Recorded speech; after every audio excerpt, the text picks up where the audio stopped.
Fox News guest Jonathan Hoenig said something rather interesting about the vaccine debate, adding his 2 cents to this. Um, Basically saying that the slippery slope of mandatory vaccines to fight things like measles and smallpox and all of those incredibly deadly infectious diseases that the anti-vaxxers have started to bring back after they were nearly eliminated a long time ago, that will somehow lead to the slippery slope of forced abortions and forced medications. Now, I have to remind you guys, we have laws against forcing people to be medicated. Even people who are in care, they must give their consent before being medicated.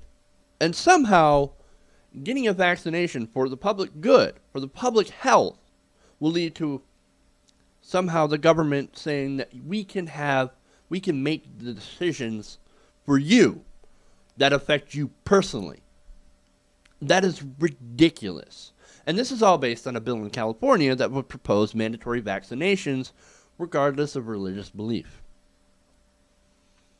Now, this guy said, quote, think about where this could lead if government gets involved in science and medicine. Forced sterilization, which already happens in prison, by the way. That's kind of a major blowout story that's been happening in prisons, in women's prisons. So, don't think that doesn't happen. Forced abortion, forced pills, forced treatments.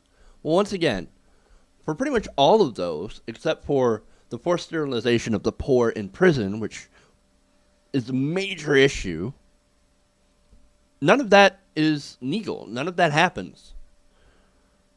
Now, of course, Hoenig isn't completely unreasonable. He says, well, if they're contagious with this disease, then they should be forcibly quarantined. Oh, wait, who's for freedom now? You're going to say, well, we're going to force them into these quarantine zones so they can die. But we're not going to force them to get a vaccine that would prevent not only them from getting sick, most likely, but also prevent a possible spread of a contagion. No. We're not going to do that. We're going to do it after the fact because freedom. Because they're worried about this fucking slippery slope that isn't going to happen. Remember, 48 out of 50 states have mandatory vaccinations for children going into public schools. That hasn't led to any of those other possible issues. This guy's ridiculous. And there was another guest named Nomiki Kunst, who her only response to this was, "Oh my God, I'm gonna have to deal with this idiot."